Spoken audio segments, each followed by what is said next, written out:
In today's video, we get to see Mount Katahdin, the Ghost Locomotives, Stephen King's house, and the state's capital, as we wrap up our summer 2024 adventures in Maine. I'm riding in my RV, wherever I want to be, 'cause I'm free in my RV, yeah.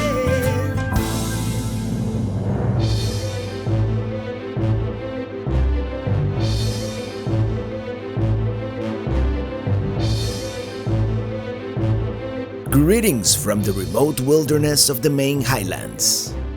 We'll get to our campground soon enough, which we were able to reserve last minute, and to be honest, there wasn't a whole lot to choose from. We're going to be staying at this place called Big Moose Inn Cabins and Campground. Well, here we are at the Big Moose Inn.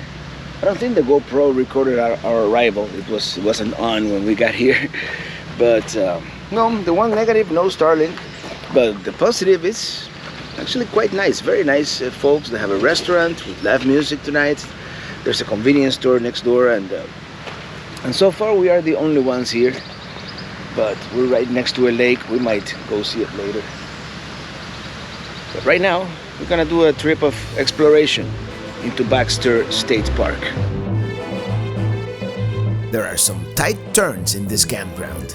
A larger rig wouldn't have made it.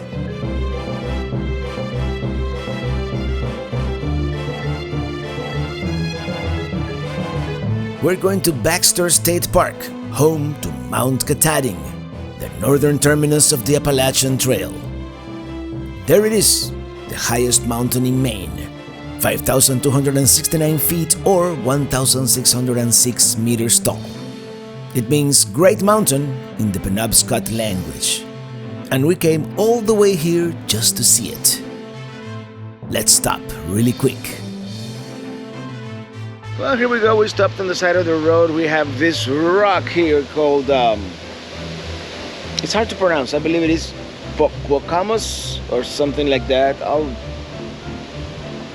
write it down. But yeah, keep Maine beautiful. We can all agree on that. Let's keep going. You know, I believe that is Mount Katahdin right there, the northern terminus of the Appalachian Trail. There's the sign. We must be getting close. Let's make a quick pit stop at the visitor center, see if there's any information. The visitor center seems to be self-service. I mean, there was no one there, but I got a map.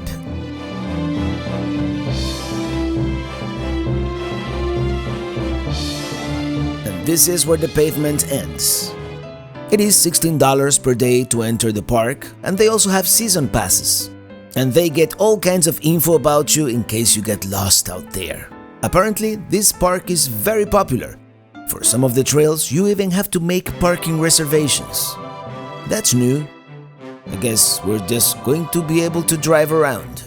No chance at all of doing a section of the AT. Anyway, let's see what we can see. So far, it is a fairly well-maintained dirt road through the forest. A steady, slow climb.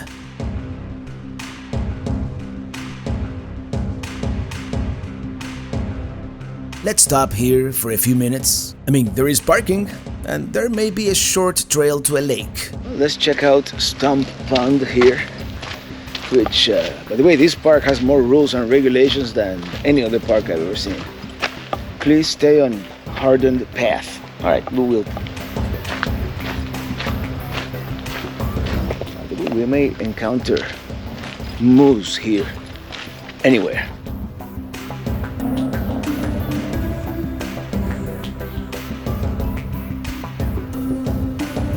I thought it was going to be a much longer trail.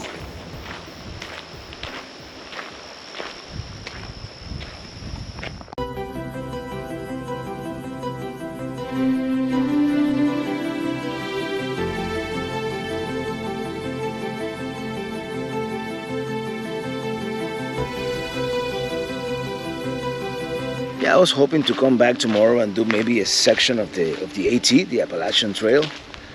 Maybe not all the way to Mount Katahdin, but a couple miles. But it turns out you have to reserve your parking spot at the trailhead. I had never seen that approach before. I think all these reservation systems really are ruining all these parks. I understand in some places there may be a legitimate need for it, but it does ruin the experience, at least any spontaneity you may want to have in your travels.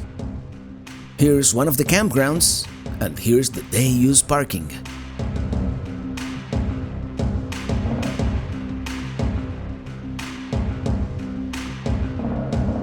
Some trees are already displaying hints of fall colors here and there in late August.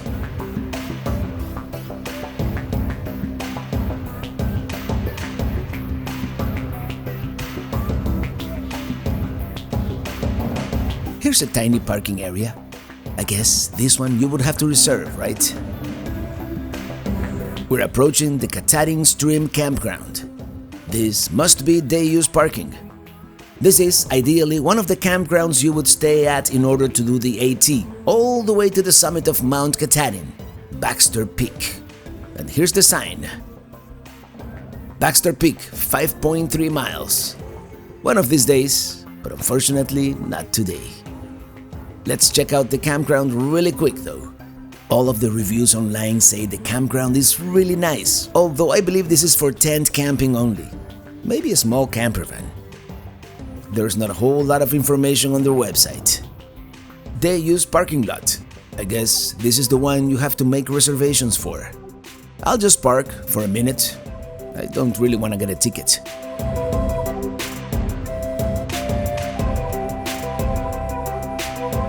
Let's check this place out.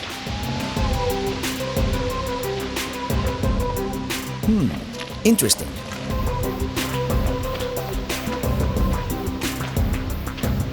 Here's some information about the Hunt Trail, which is part of the AT, the Appalachian Trail, which apparently keeps going after Mount Katahdin. Here it is.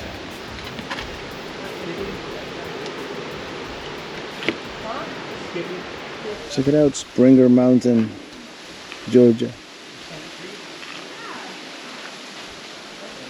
21.55 miles. Yeah, that would take quite a bit of time. Bug.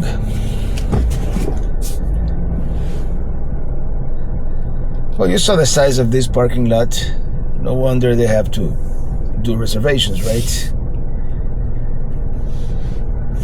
Anyway, I don't think I'm gonna do it. Tomorrow we're gonna do something else.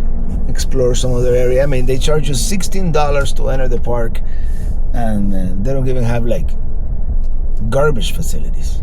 So, and I don't even know if these campgrounds. This is only tent camping. I don't see room here for RVs, but I could be wrong.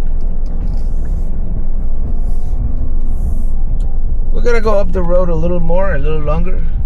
Even though I told them I was coming to Katahdin Stream, maybe they give me a ticket if I go somewhere else where I'm not supposed to. Yes, it's like BLM land. All trashes, pack it in, pack it out. This is, perhaps, the most primitive park we've ever visited.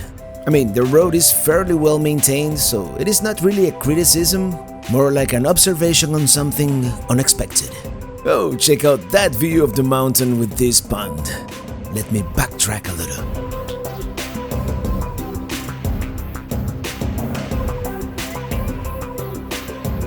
We're going to stop at one of the lakes called Daisy Pond. I don't know exactly where to go. I guess it is this way.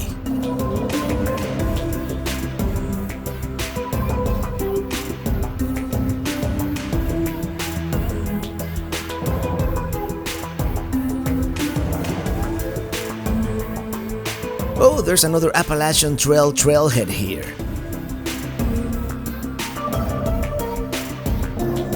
I guess we're gonna have to park here and walk the rest of the way. Let's check out Daisy Pond.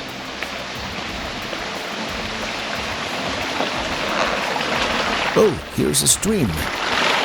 Let's at least check out Daisy Pond since I'm probably not gonna do any trails tomorrow. Well, this seems to be under construction here. Yeah, today I totally came with every intention of doing at least a section of the Appalachian Trail. Never crossed my mind parking would be so restricted. By the way, outstanding view here of Mount Katahdin from Daisy Pond. Well, this is a nice view. Mount Katahdin in the distance. Clean water. Yeah, this will be a nice campground.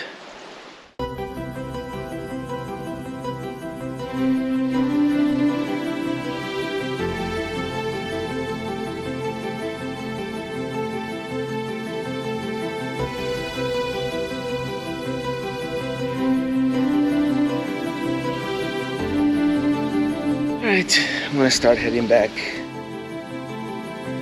Even though we didn't get to do all that much, I'm glad we did it. At least, now we know. And when you know, that it is not just showing up and hiking up the mountain. There is a process.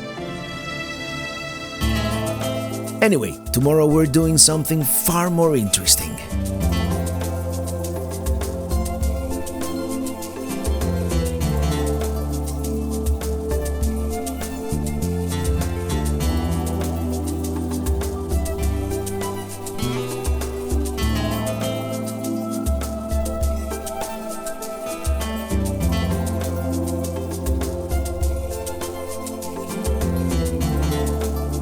Togue Pond Beach picnic area. Let's check it out.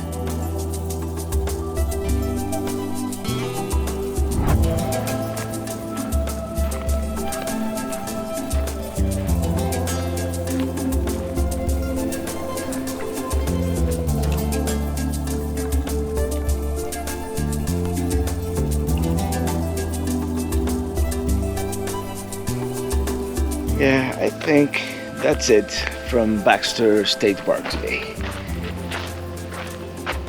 There's live music at the inn we might partake, and then tomorrow we'll explore something else. One more thing in Maine. Oh, check out this bug.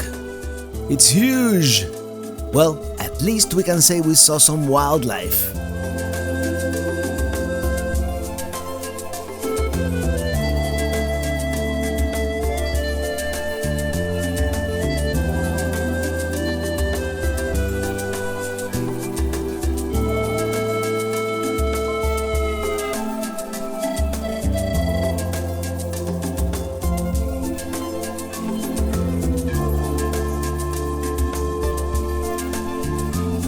We're back at the campground.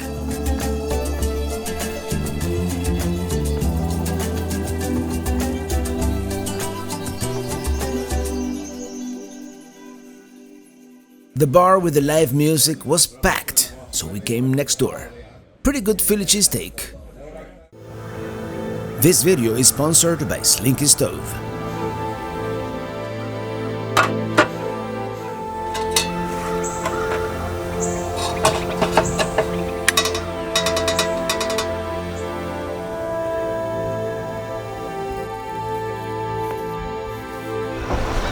Now we can begin.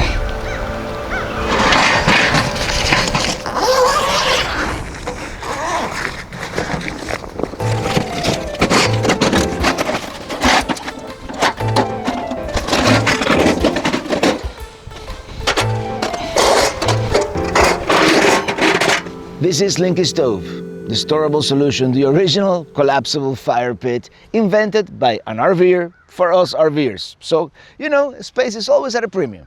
I don't care what RV you have, so if it is compact, you're gonna take it more places, use it more. And it comes with everything you see here, the poker, of course, the tabletop, so you can use it as a tabletop as well. Then it comes with a grill, so you could use it to cook, which is what we're gonna do today. It comes with this pan here to collect the ashes, and the unique design, let me show you, is that it is collapsible, telescopic, if you will. So this is the highest position, but then you can have it halfway or make it collapse all the way.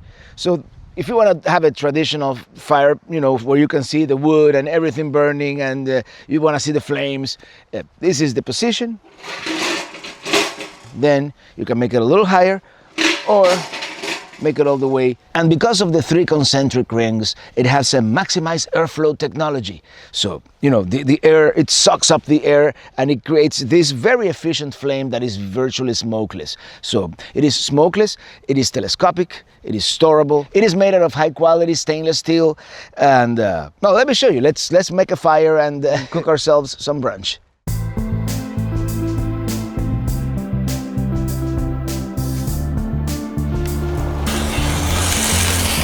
Bear with me, cooking over an open flame is not yet an area of my expertise, but I'm working on it. Now more, thanks to Slinky Stove. Slinky Stove comes in 3 sizes, 7, 17, and there's a 23-inch version as well. Elevate the outdoor experience with Slinky Stove. Get yours today by clicking the link in the video description or scan that QR code.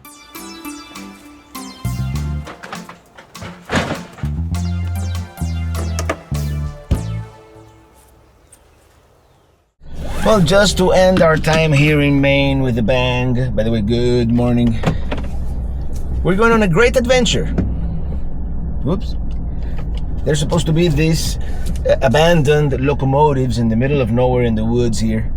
They're called the Ghost Locomotives. And it's very remote, but that's where we're going. I don't remember which way is the way out. This is very narrow campground. I have to be careful getting out of here with Minnie Teeny tomorrow. I would assume it's through here, make like a U-turn here. As you can see, it's yeah.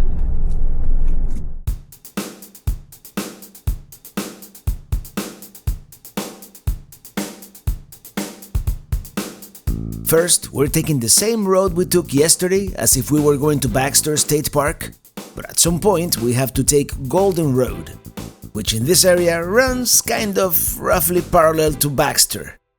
It is a pretty well-maintained dirt road that will take us deep into the forest. Some parts are paved, but you can tell it's been a while. And there's the mountain, Katahdin, ever present. It kind of feels like the Dalton Highway in Alaska a little bit. Oh, a Solis. I love the concept, but a little too minimalistic for me.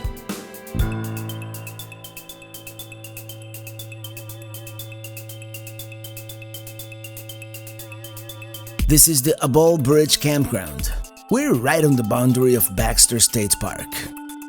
Maybe next time, huh? It seems pretty nice. A little remote, but very picturesque with this bridge here. Here, we're also crossing the Appalachian Trail.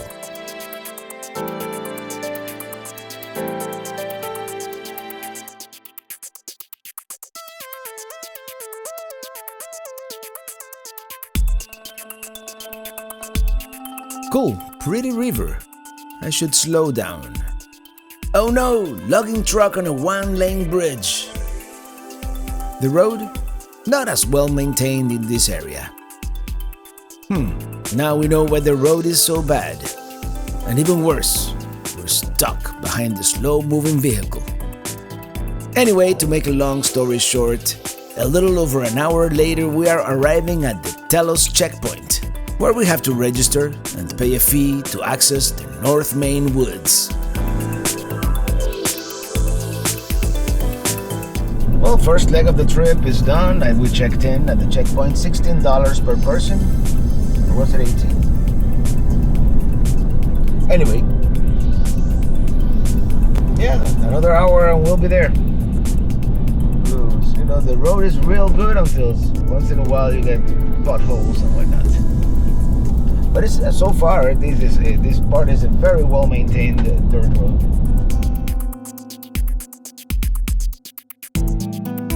This, by the way, is called Telos Road. And now we're going to turn left onto Umbazuku's Road, which coincidentally goes to Umbazuku's Lake. But first, let's check out what we have here. A large parking area for boat trailers. I wonder if you could potentially overnight here. More research shall go into this. Let's see what else there is here on the other side. I saw a body of water on the map.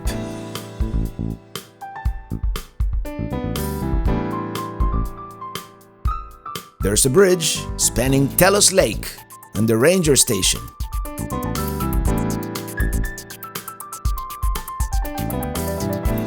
North Maine Woods doesn't seem to be public land. According to what I read, it is a private, non-profit organization preserving the fine balance of being able to live from the woods, which I assume is logging, and enjoying the wilderness at the same time. I like it. The road eventually becomes Longley Stream Road. Notice how the road is getting narrower and narrower in this area. I imagine many of these roads are used by logging trucks as well. We are really remote out here. We haven't had cell phone signal almost since we left. Here we have a fork on the road, and we are going to turn right. Even though there are no signs, according to Google, we are now on Grand Marché Road. We are literally where the streets have no name. There's a song there somewhere. This road is in significantly worse condition.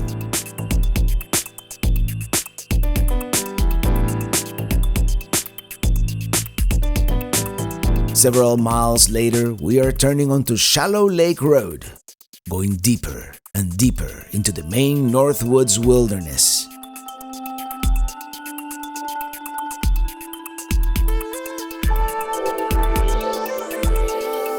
Is this like a logging camp, perhaps?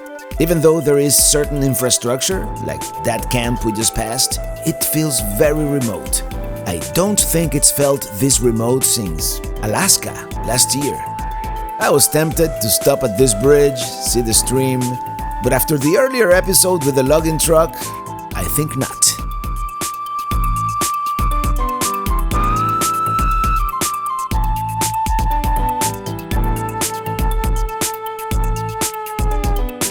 Here's our first sign. Google would like for us to take this road, which doesn't really exist. Let me get out of the car 1 second to show you better. This is the first sign that we see that says trains. Google would like us to go this way, obviously. I'm glad this road is blocked off, because if you want to follow Google blindly, you will go this way. So it is blocked for a reason, because that is not the way. The next right is the way. Google, correct that. So that's the route Google wants us, but we're gonna take this other route, and there's actually a road that doesn't show here that should make a right and come down to where the trains are. So let's do it. We're going to continue. We are getting close to our destination. Make a right here.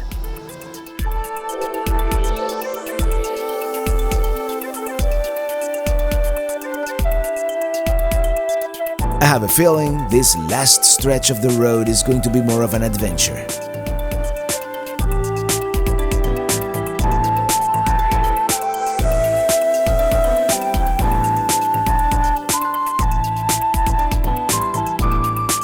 We've made it to the trailhead. Oh, we have some folks grilling in the parking lot.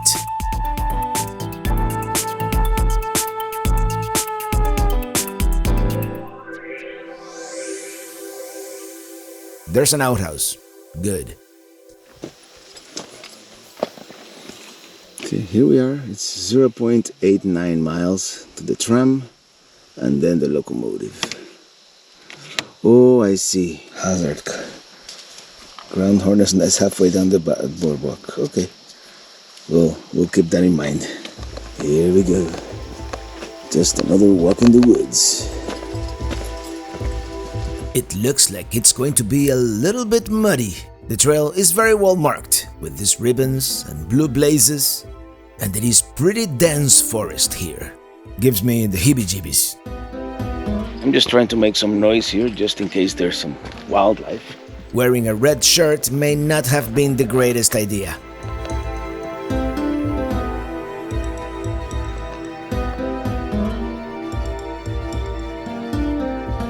this hollow tree here. We should be almost halfway there. Here we go. This is the boardwalk. Yeah, this is probably that boardwalk they were warning us about the hornet's nest. Hopefully it's not there anymore. We just spoke to a gentleman.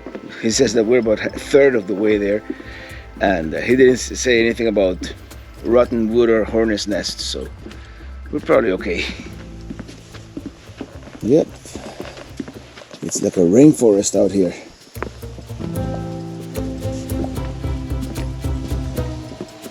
Look, mushrooms. I wonder if they're edible. It reminds me a little of the trail to Cape Alava in Washington, the westernmost point in the contiguous. Similar dense forest, similar boardwalk. Actually, this one is a little more primitive. Oh yeah, it's all flooded here. Look at this. It's like a swamp. By the way, I did bring my hiking shoes. This is we got some fallen logs here, and that may have been so far the muddiest part of the trail because not all of it is with the boardwalk. Yeah, he would make a left. And some old railroad material. Who knows? Look at this hole on the ground here. And now where does the trail go? Down this way. Check it out, this is the railroad right here. Cool. An ancient railroad in the middle of the forest. This is like a ridge here. Railroad down there, a ravine here. We're walking in the middle. At least we got nothing but blue skies. Oh, yeah, we have a sign here coming up. Let's see what it says. Yeah, this looks like whenever they shut down the railroad, they left a little bit of a mess here. Oh, look at that. Going through a tree. Attention visitors, you're entering the Tramway Historic District. All artifacts are the property of the state of Maine. Some old steel here. Yeah, it has to be this way. I don't see any. Same thing. Tramway Historic District. Here we go. Some old 55-gallon drums left here in the middle of the forest, of the jungle. I'm afraid to look. No, they're just full of trash. Bud Light. I guess people have been partying out here. The flowers are blooming in Maine. Yeah, for a second I forgot what state we were in. Yeah, this is definitely the Maine wilds. Oh, look at this boiler. This old boiler here in the middle of nowhere. Check that out. Rock solid.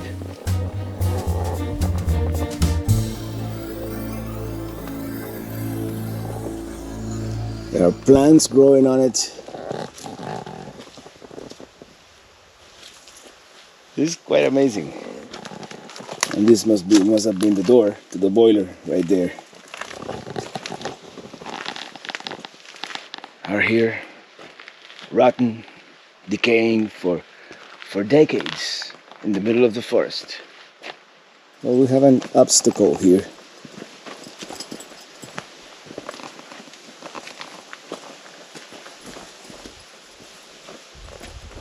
It must be closed.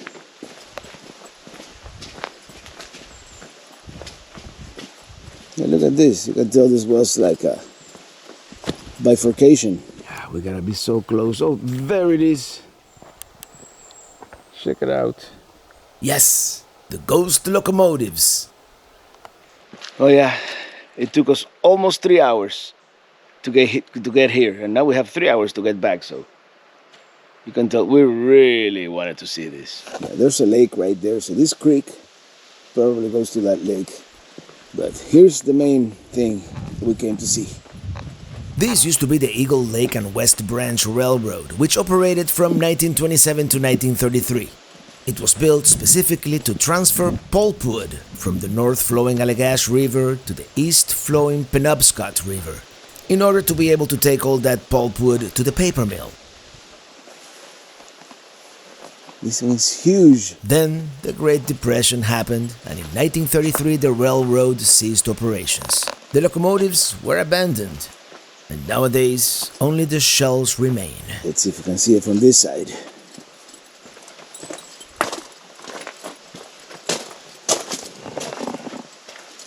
Oh, look at that. I wonder if we can go inside. Actually, it probably wouldn't be safe. I mean, this thing is very, very rutted out here.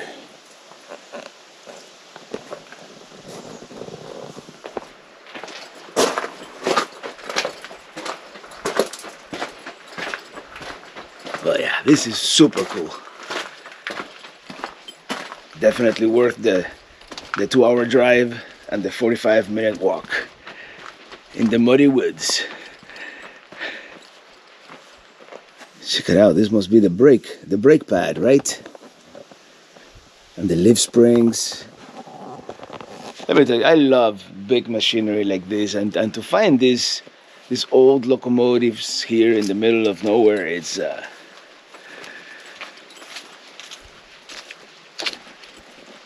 whoever suggested this, thank you.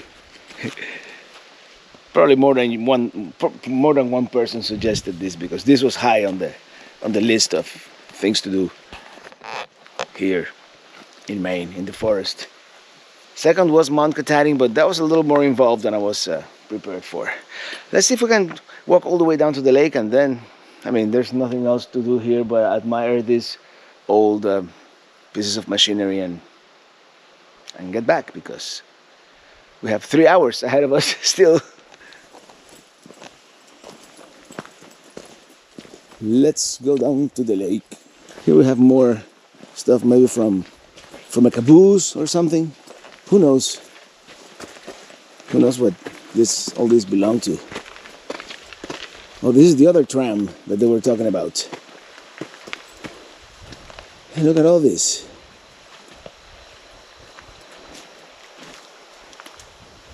This is incredible.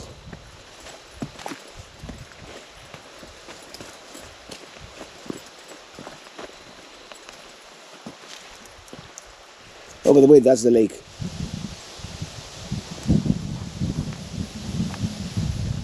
Well, let's see. If it's not too muddy, I'm gonna go down to the water. Here we go. The lake.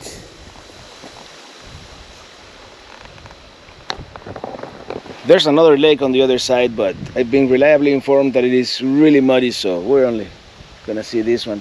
I was thinking maybe, sometimes you see moose by bodies of water like this, but I don't see any.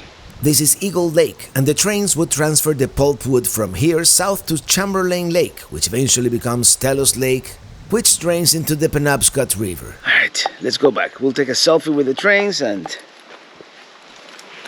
back to civilization. Whoa, by the way, there are pieces of trains scattered all over this place, all over. Let's have a moment with these ancient machines.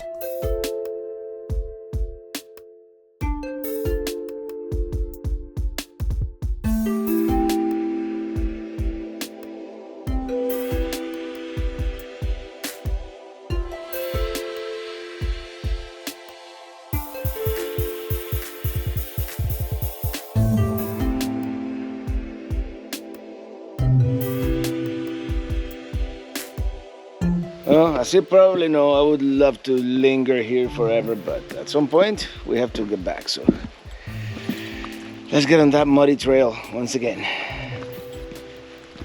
This was super cool.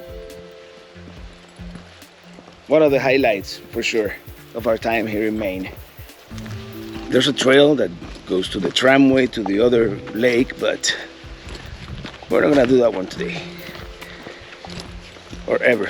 I mean, this is so remote that the chances of us returning here are slim, but you never know. Yeah, before we go, another artifact here. Bet you this forest is full of this, all over the place.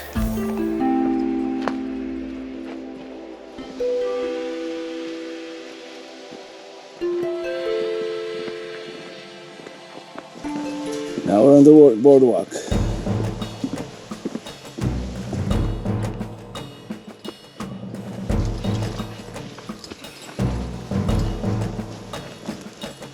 Following the blue blazes. Check this out. Mushrooms.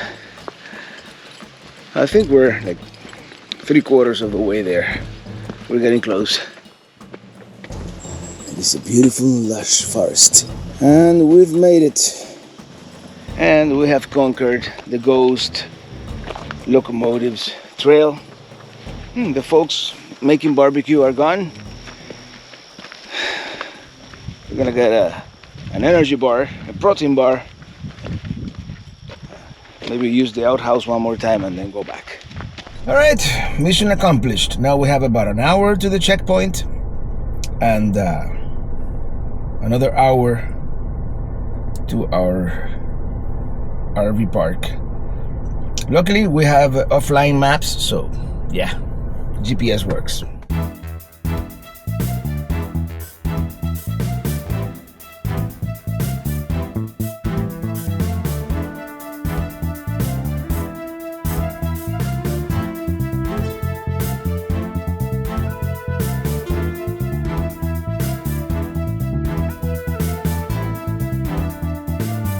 Don't worry, I won't make you watch the whole return trip, only the highlights, like the road that wasn't, for example. Also, certain views are always different on the way back.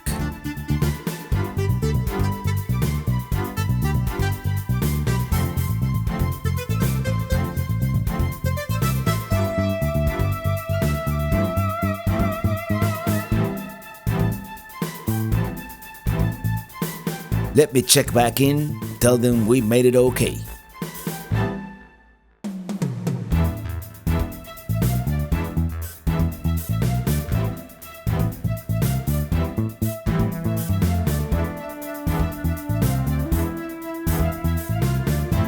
This is the bridge where we encountered that logging truck earlier. Let's check out the view now. That's just beautiful.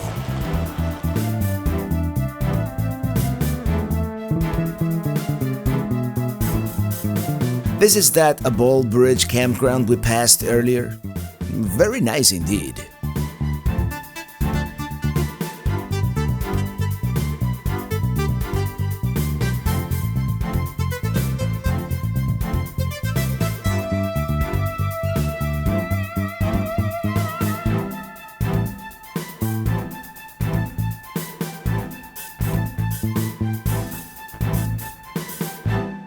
Who wants to go to a brewery?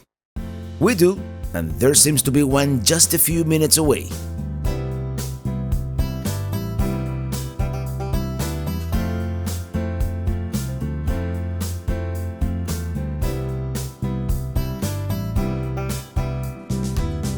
Here we are. It is called Knife's Edge, and they are supposed to have great pizza.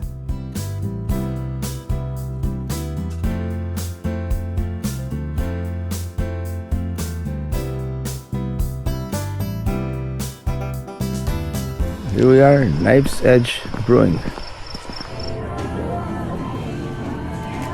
Pretty cool.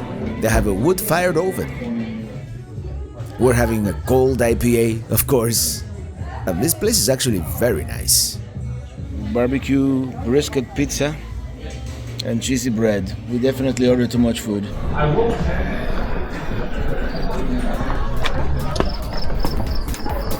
Getting chili.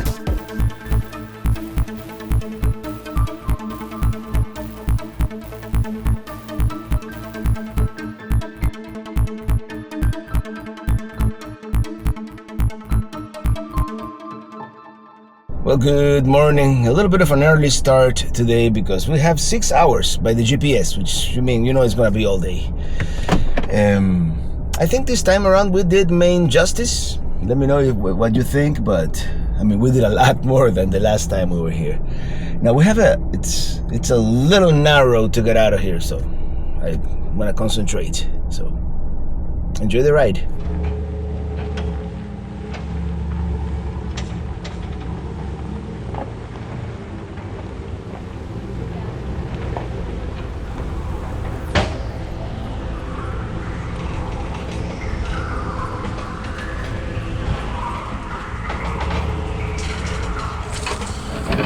Ugh, I think I may have hit something.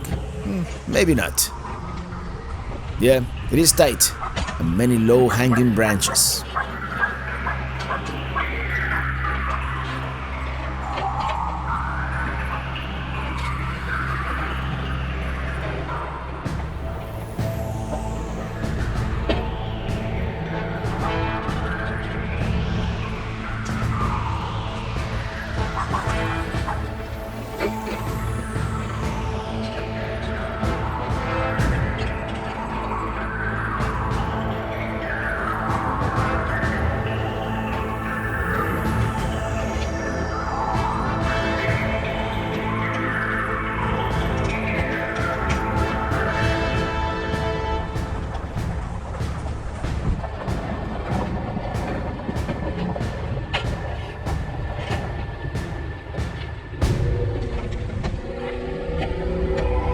We're heading back south rather swiftly. Before the day is over, we will be in Massachusetts for a fun weekend in New England. More than a weekend, actually. But first, we have 3 more stops, or drive-bys, rather, in Maine. 2 in Bangor, 1 in Augusta, and we have to save something for a future trip, right? Millinocket here, by the way, not a bad-looking town. Maybe because it is the first town of any significant size we've seen in a couple of days. This would be Dolby Pond, a man-made lake on the Penobscot River. We're getting on the interstate, I-95 south all the way to Bangor.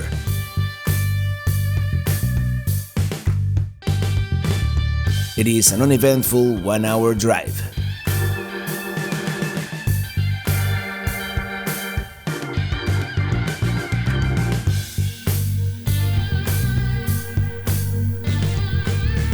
I love a city with mountain views. Going into downtown with a trailer in tow because why not? I doubt we're gonna be able to park it anywhere, but we just want to see what it looks like. It is the 3rd most populous city in Maine, also known as the Queen City. It seems nice. We would like to spend more time here, but seeing downtown is not the reason we came off the interstate. You'll see.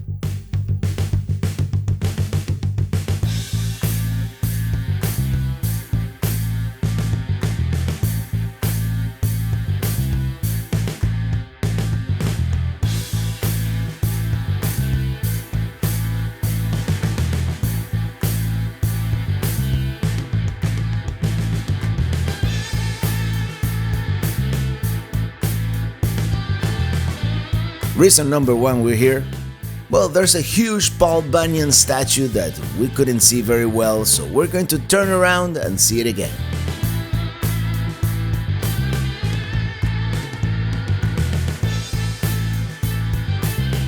Next up, well, it is a very famous house. Very nice neighborhood here. I believe this is part of the Whitney Park Historic District.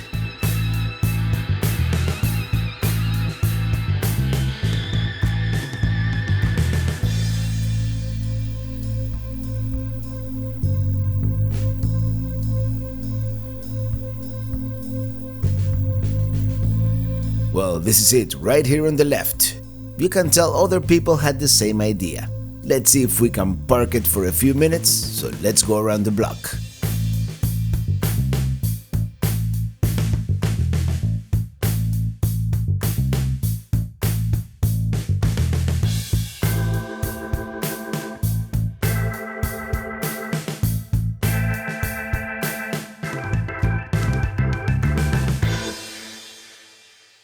Well, this is a house owned by Stephen King, the American author known as King of Horror, since he is best known for his horror novels. Also because so many films have been made based on his novels. The Shining in particular comes to mind. The wooden sculpture representing a fantastical bookshelf used to be a dead tree. It was sculpted with a chainsaw. How appropriate. Yeah, I want to take a picture with you over here. Well, since it was relatively easy to just stop, park on the street and take a look, we decided to do it. Now we continue. Next up, Augusta, the state's capital city.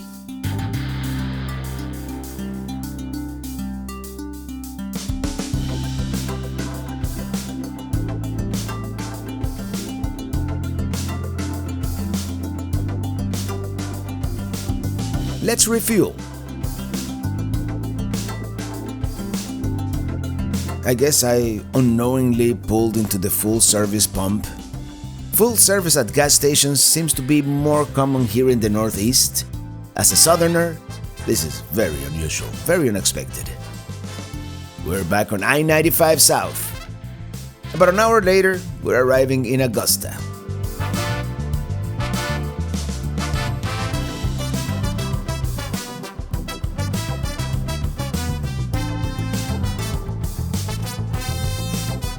There it is. The unmistakable cupola of almost every state capitol building.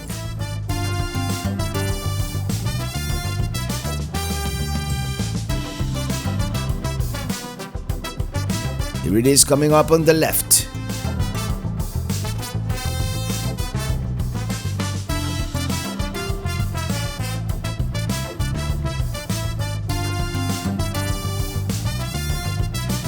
And that's it.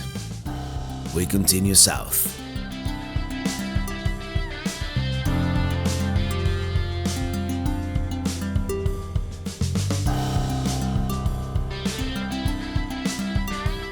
I hope you have enjoyed our 2 weeks here in Maine. We certainly did. And of course, we intentionally left some stones unturned. Saving something for next time, right?